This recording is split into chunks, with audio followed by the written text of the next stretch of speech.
Hello, my friend, and welcome to Something for Everybody. My name is Aaron Mashpitz, and today is a solo episode of the podcast where I'm discussing 4 uncommon lessons we should all know. Now, I learned these lessons from a recent newsletter from Sahil Bloom, where he posted about 11 uncommon lessons we should all know. I picked my favorite 4 uncommon lessons, and I'm going to share them with you guys, plus give my own perspective or insight on the lessons I learned from Sahil and his great newsletter. So here we go. Let's jump in with number 1.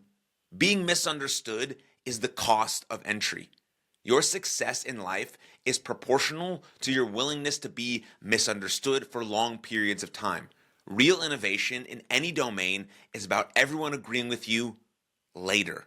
In the moment, innovation is painful because it looks a lot like delusion to the outside world. Being misunderstood is the cost of entry to achieve the extraordinary. Being misunderstood is the cost of entry to achieve the extraordinary. I mean, this is true because I can relate it to athletes. If you want to be great as an athlete, or if you want to be elite as a human being, as a business leader, as a mom, as a parent, as anything, you're going to be misunderstood along the journey because that's what it costs. That's what it takes to become the best in the world at something that you do, or become the best version of yourself in greatest service to the world, because those that are not on that path don't understand. They think you're weird or crazy, or why are you being so consistent? Why are you not eating this? Or why are you going for an extra workout? Or why are you studying for another class? Or why are you going back to school? Or why are you taking that course? That seems odd and weird to other people who aren't on that same journey. Maybe they want to be, but they possess the same skills that everyone else does to go on that journey. They just haven't taken that leap of courage, that leap of faith,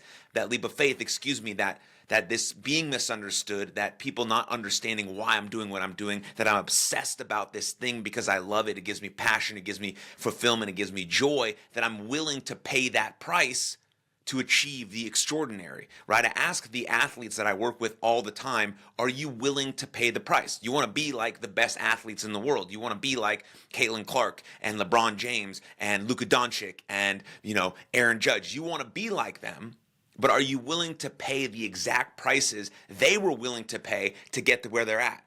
Are you willing to sacrifice some things in life that seem flashy and seem great and bring instant gratification? Are you willing to sacrifice those things to reach the level that they're at? Now, there's a harmony with this, right? Rest and recovery are extremely important when you're on this journey of being misunderstood. Until you become understood, then everyone's like, oh yeah, they did it, right? Listen to this, again, from Sahil. Real innovation in any domain is about everyone agreeing with you later. In the beginning, they're like, this dude's crazy. Why is he doing this? Whatever. Then you get to the point where people notice you, people care about you. Now everyone's agreeing with you in your tactics and your strategies, but the cost of entry is always going to be that you're misunderstood. And what are those sacrifices that you're willing to pay? What's the thing that you want to go after, that you're willing to pay the ultimate price for, that you're willing to sacrifice your time, friendships, I don't know, whatever it comes with becoming really, really elite at that thing you want to do, whether that's be a business leader, an entrepreneur, a plumber, a parent, an athlete, it doesn't matter. Being misunderstood is the cost of entry to achieve the extraordinary. That's number 1.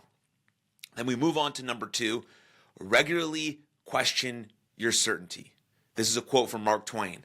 It ain't what you don't know that gets you in trouble. It's what you know for sure that just ain't so. Again, that's a quote from Mark Twain. But alongside the conviction required to be misunderstood, the greats seem to balance an interesting tension. Certainty is often more dangerous than uncertainty. The most dangerous ideas are often the ones we never bother to question. The greats regularly ask, what if I'm wrong about this thing I'm sure of?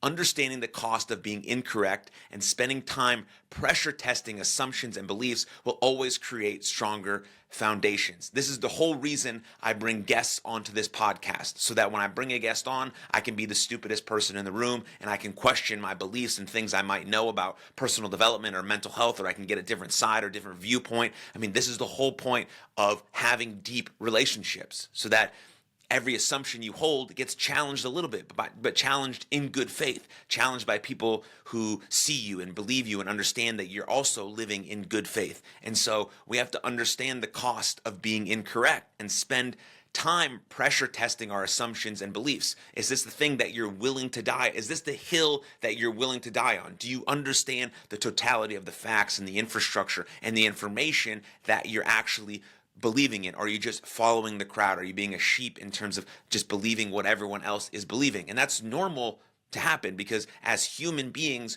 we have a deep sense of belonging. So if people close in our life believe this thing, we might just inherently and unconsciously believe in that thing because we want to be part of the group, we want to be well liked. But it's more important to have values that are authentic to yourself rather than borrowing someone else's beliefs about what they think. Then you're living in an unauthentic life and you're sort of shape-shifting your way into environments that you really might not feel the most comfortable in. That's why it's so important to understand your most deepest core values and the core values you want to live by and the first principles you want to live by, then challenging some of these assumptions or inherent beliefs that you might have or have had for a very long time become a little bit easier because you want to live in alignment with the values that you say are important to you, with honesty, with integrity, with hope, with kindness, with zest, with consistency, with resilience, whatever it is. I just named a few, core values that are deeply important to me. That's why they're on the top of the brain. But what are the most important ones for you, and how can you use those values to filter your thoughts, actions, and movements, and then understand, right, the cost of being incorrect, or stress test those assumptions or beliefs and see if they really, really align with the person you want to be and what's most authentic with you. And so I think that's very important. We know that number 2, again, is regularly question your certainty. Very important. Then we move on to the third uncommon lesson that I found very valuable from Sahil Bloom, and that is awareness is perishable. Life is a game of awareness and action. Awareness to understand something's importance and action to execute on that importance.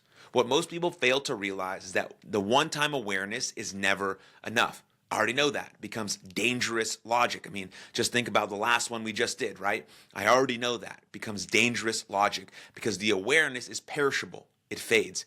You may know something in the moment, but if you don't know it in the moment, it's impossible to act upon. Awareness matters most at the testing point. Create reminders of your most important truths and values. It will leave you better equipped to act upon them when it counts, right? We know that awareness is perishable. I've talked about this 3-step approach. Probably the most mentioned thing on this podcast is this 3-step approach, which I think is some of the deepest, most valuable insight that I can share. Is it awareness, acceptance, action? Awareness, acceptance, action. If awareness is perishable, we have to keep recognizing what's important to us. And the only way we can do that is if we have a set of first principles and values that we know are important to us, and then we use that to track our awareness, to track our recognition in the moment, right? Life is a game of awareness and action. Awareness to understand something's important and action to execute on that importance. And we can only know something's important via our awareness if we understand our deepest core values and deepest principles. So we have that awareness, then we move into this acceptance phase, which I think is extremely important because you have to accept that whatever your starting point is your starting point, right? If we go back to sort of the Dr. Jordan Peterson insight of clean your room, right? If you're aware that you need to clean your space is a mess, your space is dirty, right? The dirty room is sort of an analogy to the light that your life is a mess and you want to finally get that in order. Awesome. It's going to take a while, but we can make little steps. So we become aware of that. We also have to accept the fact that it's not going to get done in a day, that this is our starting point, that to the outsider's perspective, it might seem embarrassing that all we can do today is put one sock in the drawer, but that doesn't matter what the outside view is. It matters it matters to us and our starting point. So we have to accept the fact that one sock in the drawer might be the only thing that I can do. And so the fact that we have awareness, we accept that this is our starting point, that we have to lose 65 pounds, or that we have a whole mess of our life that we have to clean up, and this is our starting point. That's where the acceptance comes in, and then we move into action. What's one little step you can make right now? Make your habits too small to fail. If your room is an absolute mess, then a habit that's too small to fail is putting one sock in the appropriate drawer, or picking one sock off the floor and putting it in the appropriate place. That is a habit that's too small to fail, and you incrementally build from there. And then who knows how clean your room or your life could potentially be in 6 months to 12 months. That's the whole point of awareness, acceptance, action, and then using insights from BJ Fogg, who wrote an incredible book called Tiny Habits, where he says we want to make our habits too small to fail. If those are the best insights that I can have for you for changing your life for the better. One, use this 3-step approach of awareness, acceptance, action, and then make those actions or those habits that you're trying to build too small to fail. And if you do that, if that's the only thing you do, I guarantee you, and you give yourself a long-term horizon to change your life or to become the best version of yourself in greatest service to the world, I guarantee you that within 6 to 12 to 18 months, you will see a stark difference in the way you act, feel, and the fabric of your life and the texture of your mind. And that's really, really important. And that'll stem from number 3, which was awareness is perishable. Now, I want to say this again. Awareness to understand something's important and action to execute that importance with the acceptance step in between that awareness and that action, and then making those habits too small to fail. And then the last one we have here from Sahil Bloom, which I found very insightful, is stop pressing the eject button. That's number 4. Stop pressing the eject button. It's never been easier to opt out from the struggle. You have countless tools and technologies that effectively hand you an eject button for any situation. Right? Relationship, moving past the honeymoon phase, plenty of options on the dating apps, eject. Health improvements stalled out, plenty of pills you can take to fix that, eject. Business at a plateau, plenty of shiny objects to work on instead, eject. But here's the absolute truth and a truth of life that we all need to realize immediately. The growth you seek is found in the struggle you avoid. I'm going to say that 2 more times. The growth you seek is found in the struggle you avoid. 1 more time. The growth you seek is found in the struggle you avoid. The eject button may feel good now, but it's a debt you will have to repay with interest at a date in the future. The growth you seek is found in the struggle you avoid. That's absolutely brilliant and absolutely true. We have to voluntarily choose to do hard things so that we armor ourselves for life's challenges. Because if we want to be great at anything, we talked about that at number 1. If we want to be great at anything, there's a sacrifice, there's a cost of entry, there's a price we have to pay of being misunderstood, of getting lonely at times because no one understands the journey we're on. But that's the growth right there. There's going to be an uncomfortable period and uncomfortable periods where you're trying to grow, where you're trying to become this best version of you in greatest service to the world. The things that you avoid, the stuff that you shove under the rug, is actually the thing that you need to face head on. And the way you get good at facing those obstacles and challenges head on when they come in your life involuntarily or uncontrollably is this idea of chosen suffering or doing hard things voluntarily. Whatever idea